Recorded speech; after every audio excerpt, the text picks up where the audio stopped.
YouTube. Time for an update. We haven't updated a video recently, probably in over a year or so, but here's the status. I'm going to try to do like just an informal video of what we've come up to these days. Today is October 1st, 2016.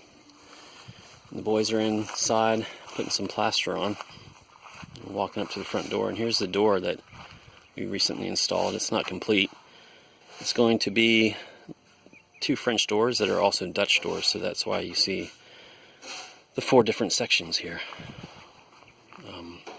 Here's the windows. We've got them in, just roughly framed in. We still have to do some finishing around the edges and stuff. And there's still not a finish coat on the outside of the house. This is just the first rough coat, basically to protect it from the bags deteriorating and things like that. So let's go inside and see where we've come to now. We walk in, and one of the other tasks that we've done recently is we put down a soil cement floor. This is really a hard floor now. It doesn't look smooth, but that's okay. We're planning on putting a soil or a cob floor down, so it'll be a good way for that cob to, find a tooth inside of the soil cement floor, make it really sturdy. On the walls we have, hey Dane, that's probably pretty loud. Can you just pause for a second? We have our scratch coat of lime plaster going on. That's why we have all these lines and stuff. And this is about maybe a week old. And then up here we've been plastering in the bottles and the can wall up here. It's not all the way to the top, but it's getting there. You see the light coming through the bottles and the reflection of the cans. Up top we have already framed in the windows and made window frames with plexiglass for the actual clear parts. And they're hinged. They have pivot points up there. So Dane, do you want to show them a little bit of what that looks like with the pivoting? This string is going to be somehow ran down across the front door, so then you can just pull down on it and it'll open up this back window like that. And then shut back. It's kind of gravity. It's pretty cool stuff. Okay. But we have it open, so then the cooling tubes down there will give it like a convection. And it's actually a lot cooler in here than it is outside, even though today's a pretty moderate day. And that's the cooling tube. Let me see if I can get my finger right there in the ground. Just 4-inch PVC. Again, there's another window. You could also open the bottom of these windows to allow the convection to, start out low in the front and then rise up to the back. The heat will go out the back window. So here's some more of the wall, the bottle wall.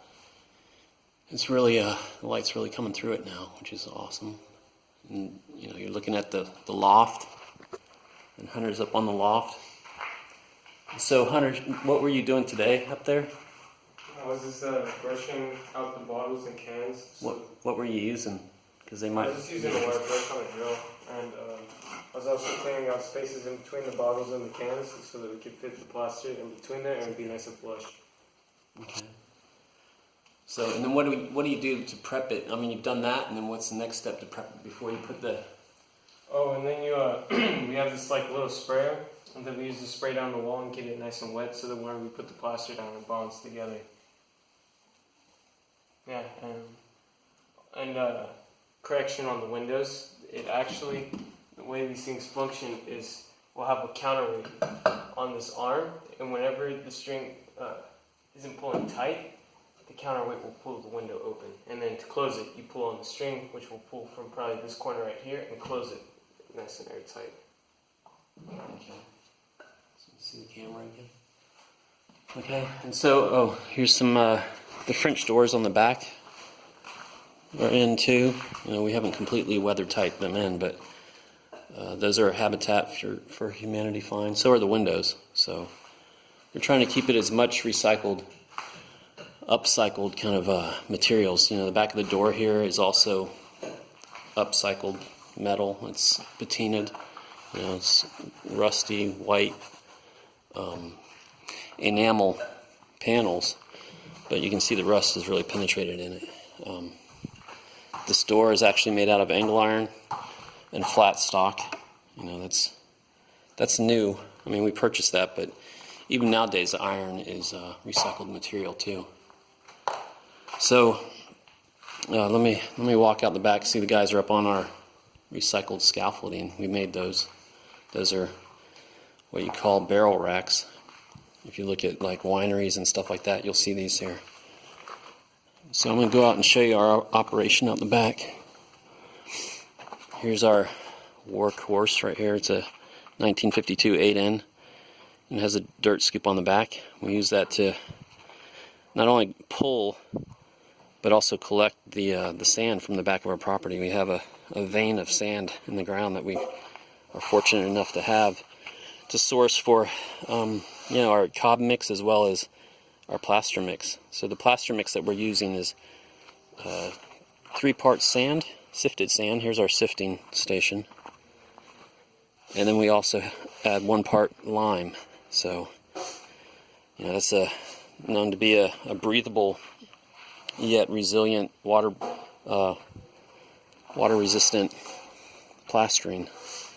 So you can see our mess of barrels that we used to keep all our bottles and cans in that we collected over the years. Most of them are empty. Some of them are, one of them's full with, you know, cuttings from bottle tops and stuff when we were making the bottle bricks.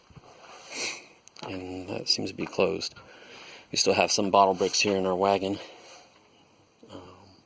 Oh, and here's a lot more bottle bricks. So you can see those were actually in the wall, or are in the wall. You can look on the outside up here. Notice we haven't done any plastering on the outside. Wow, look at the size of the spider. That spider's probably 4 inches by 2 inches. It's massive. But they're also supposed to be harmless too. I think that's a garden spider. So, oh, and here also is our disc. This disc comes in handy because we use it to break up not only the sandy areas to get our sand, but this area right here where you can see the water is where we source our clay rich soil. It's like a sandy loam. You know, when we were making our mix for our bags and stuff, we did test to see how much sand we needed to add to this sandy loam.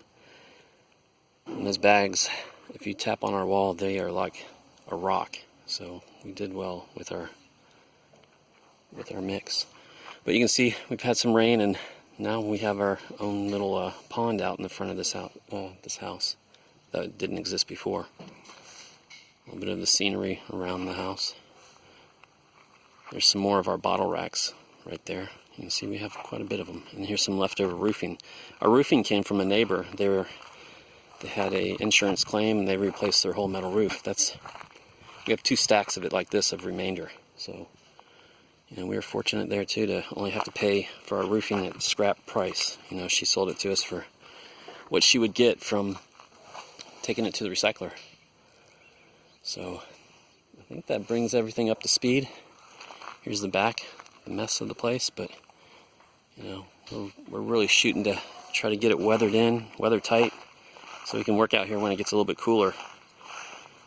We finally have a break in the heat since about last week, and we can actually work out here without sweating just by walking around.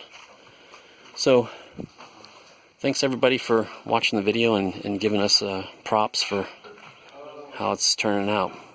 And I'll try to keep you more updated here in the future. Thanks again.